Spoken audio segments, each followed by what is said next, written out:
ketika beliau jadi DPO dicarilah oleh pasukan Mesir karena ada melakukan sesuatu hal, eh, melarikan diri sampai ke Madian. Nah, sesampainya di Madian, beliau tergerak hati membantu ada dua orang perempuan yang ikut mengantri mengambil air di sumur. Nah, lalu Nabi Musa kan bertanya, kalian kenapa di sini ikut antri? Sedangkan yang lain kan laki-laki yang, wah orang tua kami, ayah kami maksudnya sudah tua tidak bisa, maka kamilah yang menjalankan tugas tersebut. Lalu Nabi Musa membantu dua orang perempuan tadi. Selesai membantu, ini kan Nabi Musa ini posisinya ini sedang yang melarikan diri, maksudnya menyelamatkan diri, sedang Dicari orang tadi. ya tidak membawa apa-apa juga, cuma membawa baju di badan lah, baju di awak aja. Setelah selesai membantu, ternyata Nabi Musa dipanggil oleh orang tua perempuan tadi. Nah, setelah dipanggil apa? Ternyata si ayah perempuan tadi, uridu an unkihaka ihdabnatayya. Aku ingin menikahkan engkau dengan salah satu anak perempuanku. Nah, dan di sini terjadi hal yang menarik, si orang tua perempuan, si ayahnya tadi menawarkan Nabi Musa maharnya itu dalam bentuk jasa. Nah, memang dalam hukum fikih mahar dalam bentuk jasa itu boleh. Mungkin kalau di akad nikah terdengar asing, Mang. Misalnya lah, saya terima nikahnya dengan mahar menggawiakan pehumaan 5 tahun. Tapi di cerita ini, di ayat ini, Nabi Musa alaihissalam itu ditawarkan untuk eh, mengerjakan kebun lah istilahnya selama 8 tahun. Fain atmam ta'asyran famin indik. Tapi kalau mau 10 tahun ya silahkan, kata ayah perempuan tadi. Maka terjadilah itu. Nah, eh, ini kan salah satu kisah yang simple, kisah sederhana, ada beberapa ayat mengenai Nabi Musa alaihissalam. Tetapi kalau kita lihat bagaimana kisah ini kita pertajam analisanya itu, yang pertama itu bahwasanya jodoh yang baik itu tidak mesti dapat secara apa nih yang disiapkan. Nabi Musa itu kan istilahnya ya kayak untung-untungan mas ada di situ, ya memang takdir lah. Cuma yang jelas tuh kayak pas lagi eh, hal yang tidak diduga, lagi masa menyelamatkan diri, lagi rasa takut, ternyata di situ mendapatkan jodohnya tuh. Nah, dan si perempuan tahu ini bukan laki-laki biasa karena membantu amanah juga seperti itu. Dan di salah satu ayat itu bagaimana Nabi Musa bisa menjaga pandangan lah. Ibaratnya tuh, wah ini tuh kada nakal lah lakiannya, ngadepin macam-macam. Nah, ini juga yang membuat perempuan tadi jadi tertarik terhadap Nabi Musa alaihi salam. Nah, ini yang eh, kisah-kisah yang luar biasa itu, bagaimana perempuan tadi bisa memilih Nabi Musa, dan bagaimana Nabi Musa menunjukkan tugas seorang laki-laki sehingga perempuan tadi bisa, atau istri Nabi Musa itu tertarik kepada Nabi Musa. Ini salah satu kisah yang ada dalam Al-Quran mengenai pernikahan. Nah, kalau kita baca lagi kisah-kisah para ulama bagaimana tentang pernikahan, ini luar biasa itu. Nah, cuma semuanya itu bersumber daripada hadis Nabi Muhammad SAW tentang pernikahan itu sendiri. Kata Nabi kan, ya ma'syarasy syabab man istata'a minkum alba'ah falyatazawwaj.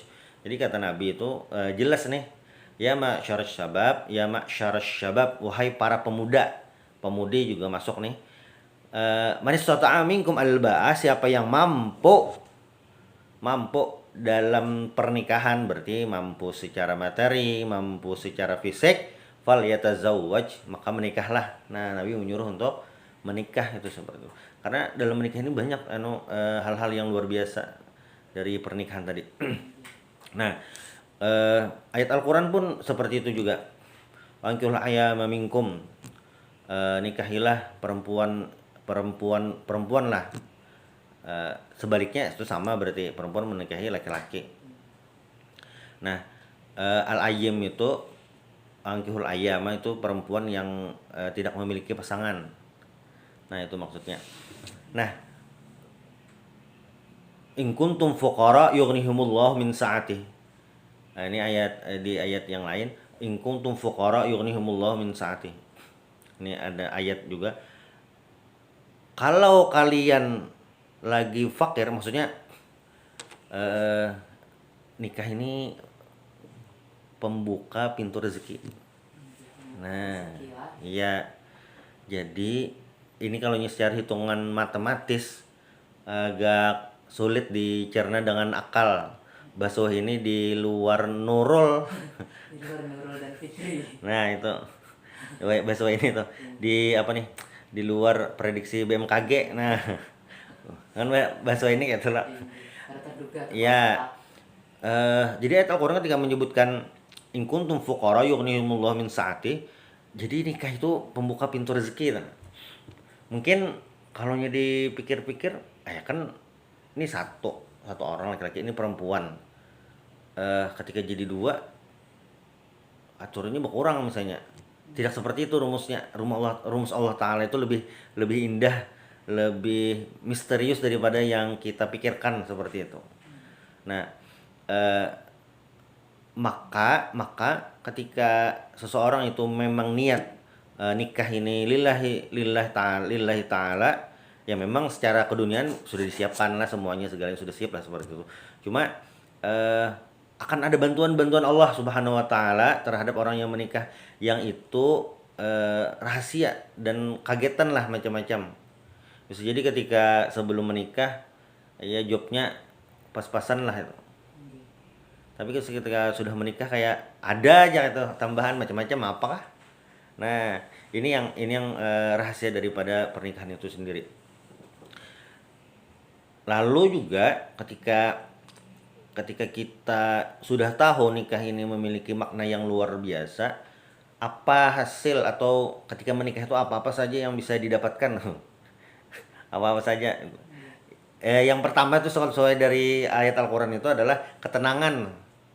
Ya paling kadang ada dibully lah. Kalau ditakoni lagi kapan nikah? Nah, harus ya. Nah, ada bang. Cuma yang jelas ada rasa ketenangan itu sebenarnya bukan karena bully. Maksudnya memang Al-Qur'an seperti itu. Nah, jadi jiwa manusia tuh atau kehendak nafsu manusia itu ketika belum menikah, apalagi laki-laki itu macam-macam di pikirannya. Nah, ketika sudah menikah tidak memikirkan yang lain. Mikirkan mengkosi bini dia kata. Itu. Lalu juga dengan pernikahan ini akan menimbulkan pahala-pahala yang lain. Nah, jangan dikira memberikan nafkah kan dalam pernikahan itu ada hak, ada kewajiban. Nah, ketika suami melaksanakan kewajibannya, maka dapat pahala. Si istri melaksanakan kewajiban juga dapat pahala itu. Bahkan ketika seorang perempuan itu statusnya resmi menjadi seorang istri, ada kemudahan yang Allah berikan. Jadi apabila ada seorang perempuan meninggal wa zawjuha radin anha, suaminya itu ridha gitu, dengan perempuan meninggal tadi, istrinya tadi, ibaratnya kayak sedih benar, senang benar dengan istrinya tadi, maka itu surga balasannya. Jadi ketika seorang perempuan itu statusnya jadi seorang istri, pintu surga itu jadi lebih mudah. Selain beribadah yang sholat, puasa, yang itulah, taat terhadap suami dah itu selesai. Itu aja. Taat ini dalam tanda kutip yang hal-hal bersifat yang biasa seperti itu, bukan yang taat tapi melanggar hukum syariat, bukan. Pada syariatnya. Nah, cuma taat terhadap suami, apa kata suami ini ya seperti itu. Nah, ini ya pintu surga tuh. Sudah tidak terlalu sulit seperti itu. Makanya tanggung jawab itu di pundak suami, ya memang suami yang harus melakukan semuanya. Nah, kalau Ustaz ada telepon masuk lah, Oh iya. kita dulu Ustaz.